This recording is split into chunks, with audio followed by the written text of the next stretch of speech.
ಮಾನ್ವಿ ತಾಲೂಕಿನ ನೀರಮಾನ್ವಿ ಗ್ರಾಮದಲ್ಲಿ survey number 55/1ರಲ್ಲಿ ಅಕ್ರಮವಾಗಿ ಕಲ್ಲು ಗಣಿಗಾರಿಕೆ ನಡೆಯುತ್ತಿದ್ದು ಸರ್ಕಾರಕ್ಕೆ ರಾಜಧನ ಕಟ್ಟದೆ ಮೋಸ ಮಾಡಲಾಗಿದೆ.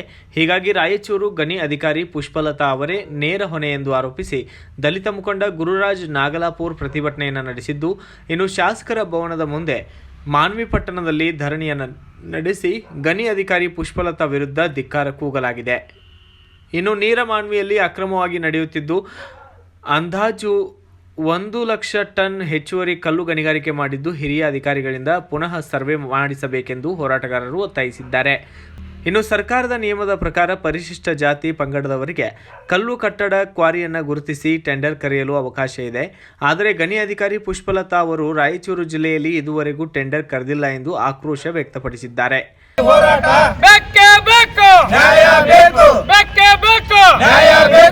ಭೂ ಮತ್ತು ಕಣಿವಿಕೆಯನ್ನು ಕೂಡಲೇ ಸೇವೆಯಿಂದ ವಜಾಗೊಳಿಸಲೇಬೇಕು.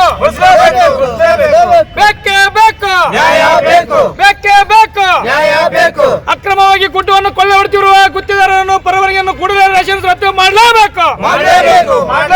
ಇದಕ್ಕೆಲ್ಲ ಕುಮ್ಮಕ್ಕು ನೀಡುತ್ತಿರುವ ಪುಷ್ಪಲತಾ ಮೇಡಮ್ ಅನ್ನು ಕೂಡಲೇ ಸೇವೆಯಿಂದ ವಜಾಗೊಳಿಸಲೇಬೇಕು. ನಮಸ್ಕಾರ, ನನ್ನ ಹೆಸರು ಗುರುರಾಜ್ ನಾಗಲಾಪುರ್ ಅಂತ, ಮಾಜಿ ಜಿಲ್ಲಾ ಅಧ್ಯಕ್ಷರು ಅಂಬೇಡ್ಕರ್ ದಲಿತ ಸೇನೆ ಮಾನ್ವಿ.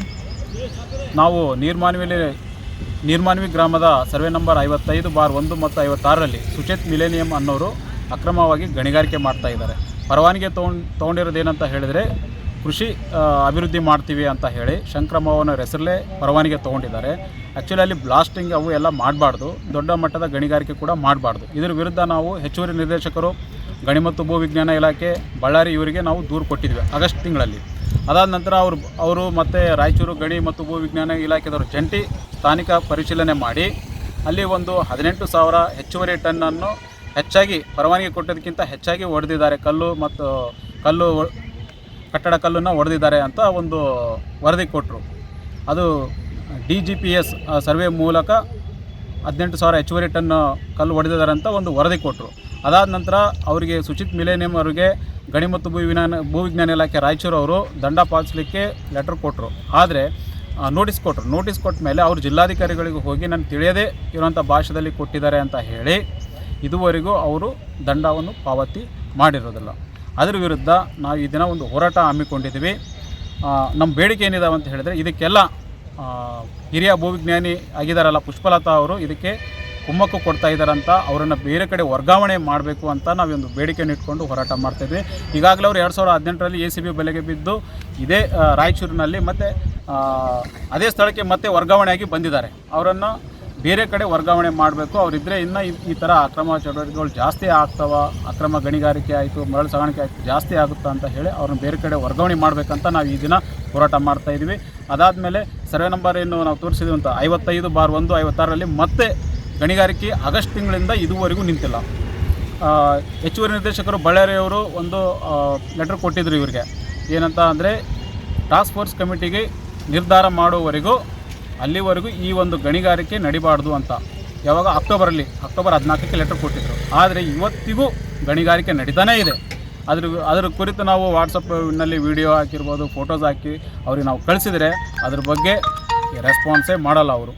ಯಾರು ಸರ್? ಪುಷ್ಪಲತಾ ಮೇಡಮ್ ಅವರು ರೆಸ್ಪಾನ್ಸೇ ಮಾಡಲ್ಲ. ಮತ್ತು ಹೆಚ್ಚುವರಿ ನಿರ್ದೇಶಕರು ಮಹಾಂತೇಶ್ ಅವರಿಗೂ ಕಳಿಸ್ತೀವಿ, ಮತ್ತು ಬೆಂಗಳೂರಲ್ಲಿರುವಂಥ ಮಹಾವೀರ್ ಅಂತ ಇದ್ದಾರೆ ಅವರಿಗೂ ಕಳಿಸ್ತೀವಿ, ನಿರ್ದೇಶಕರು ಕಳಿಸ್ತೀವಿ. ಏನು ಅದ್ರ ಬಗ್ಗೆ ಕ್ರಮನೇ ಕೈಗೊಳ್ಳಲ್ಲ. ಅದು ಮಾತ್ರ ಅಕ್ರಮ ಗಣಿಗಾರಿಕೆ ಇವತ್ತಿಗೂ ನಿಂತಿಲ್ಲ, ಹಂಗೆ ನಡೀತಾ ಇದೆ. ಅವಾಗ 12,000 ಹಾಕಿದ್ರು. ಯಾವಾಗ ಅಂತ ಹೇಳಿದರೆ ನಾವು ಆಗಸ್ಟ್ನಾಗ ಏನು ದೂರು ಕೊಟ್ಟಾಗ ಅಕ್ಟೋಬರ್ ತಿಂಗಳಲ್ಲಿ, ಅಕ್ಟೋಬರ್, ನವಂಬರ್, ಡಿಸೆಂಬರ್, ಈಗ 4 ತಿಂಗಳಾಯಿತು. ಇನ್ನೂ 1,00,000 ಟನ್ವರೆಗೂ ಅಲ್ಲಿ ಹೆಚ್ಚುವರಿ ಕಟ್ಟಡ ಕಲ್ಲನ್ನು ಬಳಸಿದ್ದಾರೆ ಅಂತ ನಮ್ಮೊಂದು ಆರೋಪ ಇದೆ. ಆಮೇಲೆ ಅಷ್ಟು ಹೊಡೆದರೂ ಕೂಡ, ಯಾಕಂತ ಹೇಳಿದ್ರೆ ನಾವು ಅವಾಗ GPS ವಿಡಿಯೋ ಮಾಡಿದ್ವಿ, ಹಾಗೂ ಈಗೂ ಭಾಳಷ್ಟು ವ್ಯತ್ಯಾಸ ಇದೆ. ಅದರ ಸಂಬಂಧ ನಾವು ಈ ದಿನ ಹೋರಾಟ ಮಾಡ್ತಾಯಿದ್ದೀವಿ. 1,00,000 ಟನ್ನಷ್ಟೇನು ಹೆಚ್ಚುವರಿ ಹೊಡೆದ್ರೆ ಅದಕ್ಕೂ ದಂಡ ಹಾಕಬೇಕು. ಅದಾದಮೇಲೆ ಇದು ಪರಿಶಿಷ್ಟ ಜಾತಿ ಪರಿಶಿಷ್ಟ ಪಂಗಡದವರಿಗೆ ಒಂದು ಕಟ್ಟಡ ಕಲ್ಲು ಕ್ವಾರಿಗಳನ್ನ ಗುರುತಿಸಿ ಅವರಿಗೆ ಟೆಂಡರ್ ಮಾಡಬೇಕು ಅಂತ ಒಂದು ಆದೇಶ ಇದೆ. ಇದುವರೆಗೂ ನಮ್ಮ ಜಿಲ್ಲೆಯಲ್ಲಿ ಆಗಿಲ್ಲ. ಕೋಲಾರ ಮತ್ತು ಬೆಂಗಳೂರು ಸೈಡೆಲ್ಲ ಪರಿಶಿಷ್ಟ ಜಾತಿ ಪರಿಶಿಷ್ಟ ಪಂಗಡದವರಿಗೆ ಏನು ಕ್ವಾರಿಗಳು ಕೊಟ್ಟಿದ್ದಾರೆ ಟೆಂಡರ್ ಕರೆದು. ಬಟ್ ನಮ್ಮ ಕಡೆ ಇದುವರೆಗೂ ನಮ್ಮ ಜಿಲ್ಲೆಯಲ್ಲಿ ಕೊಟ್ಟಿಲ್ಲ. ಅದು ಬೇಗ ಕೊಡಬೇಕು ಅಂತ ಮಾಡ್ತಾಯಿದ್ವಿ. ಅದಾದ ನಂತರ 31ZCಯಲ್ಲಿ ಸ್ಯಾಂಡ್ ಮಾಡೋ ಸಲುವಾಗಿ ಕಂಕರ್ ಮಿಷನ್ನು ಮತ್ತು ಯಾರು ಕಟ್ಟಡ ಕಲ್ಲು ಕ್ವಾರಿ ಇದೆ ಅವ್ರಿಗೆ ಮಾತ್ರ ಒಂದು 30 ಎಕರೆ ಈ ಒಂದು ಸ್ಕೀಮಲ್ಲಿ ಕೊಡ್ತಾ ಇದ್ದಾರೆ 31ZC ಅಂತ. ಅದನ್ನು ಕೈ ಬಿಡಬೇಕು. ಯಾಕಂತ ಹೇಳಿದ್ರೆ ಒಬ್ಬೊಬ್ಬ ಕಂಕರ್ ಮಿಷನ್ ಅವರಿಗೆ ಒಂದು 30 ಎಕರೆ ಹಂಗೆ ಕೊಟ್ಟರೆ ಇಡೀ ರಾಜ್ಯದಾಗ ಸರ್ಕಾರಿ ಭೂಮಿ ಅನ್ನೋದೇ ಉಳಿಯೋದಿಲ್ಲ. ಹಂಗಾಗಿ ಅದನ್ನು ಕೈ ಬಿಡಬೇಕು ಅಂತ ಆ ಒಂದು ಬೇಡಿಕೆ ಕೂಡ ಇಟ್ಕೊಂಡಿದ್ದೀವಿ ಇದನ್ನು. ನನ್ನ ಹೆಸರು ಒಳೆಯಪ್ಪ ಪುಟ್ಟನಂತಿಕೆ ಸರ್, ಕರ್ನಾಟಕ ರಾಜ್ಯ ರೈತ ಸಂಘ ಅಗೋಸ್ತ್ರ ತಾಲೂಕಾಧ್ಯಕ್ಷ ಸರ್, ಮಾನ್ವಿ. ಸರ್, ಇಲ್ಲೇನು ಮಾನ್ವಿಯಲ್ಲಿ ಅಕ್ರಮವಾಗಿ ನಡೀತಿದೆ ಸರ್ ಕಲ್ಲು ಗಣಿಗಾರಿಕೆ, ಇದಕ್ಕೆಲ್ಲ ಸಂಪೂರ್ಣವಾಗಿ ಭೂ ಮತ್ತು ಗಣಿ ವಿಜ್ಞಾನಿಗಳೇ ಪುಷ್ಪಲತಾ ಅವರೇ ನೇರ ಹೊಣೆಗಾರ ಸರ್. ಇದು ಒಂದು ಸರ್ ನೋಡಿರಿ, ಕಲ್ಲು ಹೊಡೆಯೋಕ್ಕೆಲ್ಲ ನೋಡಿ ಸರ್ 1 ಎಕರೆ ಕೊಡ್ತಾರೆ ಸರ್. ಅವರು ಅಕ್ರಮ ಮಾಡೋದು ಸರ್ 40ರಿಂದ 50 ಎಕರೆ ಸರ್ ಗುಡ್ಡನೇ ಸರ್. ಸರ್ಕಾರದ ಗುಡ್ಡವನ್ನು ಕಬಳಿಸಿಕೆ ಸರ್ ಗುಡ್ಡನೆಲ್ಲ ಖಾಲಿ ಮಾಡ್ತಾರೆ ಸರ್ ಇಲ್ಲಿ ಮಾನ್ವಿ ಸುತ್ತಮುತ್ತಿರುವಂಥ ಹಳ್ಳಿಗಳಲ್ಲಿ. ಅದು ಒಂದು ಸರ್. ಮತ್ತು ಆಮೇಲೆ ತುಂಗಭದ್ರಾ ಹೊಳೆಯಲ್ಲಿ ಸರ್ ಅಕ್ರಮವಾಗಿ ಉಸುಗನ್ನು ಹೊಡ್ತಿದ್ದಾರೆ ಸರ್. ಈಗ ಅದಕ್ಕೆ ಸಂಪೂರ್ಣವಾಗಿ ಏನು ಮಾಡ್ತಾರೆ, ತಮ್ಮ ತಂಡನೇ ಒಂದು ಜಾಂಡವರ ಸರ್ ಅಲ್ಲಿ. ಏನು ಸರ್, ರಾಯಲ್ ತೆಗಿಯೋಕೆ ಇಲ್ಲಿಂದ ತೆಗೆಯೋದು ಸರ್. ಅವ್ರು ನೋಡಿರಿ, ಒಂದು ರಾಯಲ್ ತೆಗೆಯೋದು 14,000 ರೂಪಾಯಿ ಸರ್. 14,000 ರೂಪಾಯಿ ಇಲ್ಲಿಂದ ತೆಗೆಯೋದು, ರಾಯಲ್ ತೆಗೆಯೋದು ಅವ್ರದ್ದು ಸರ್.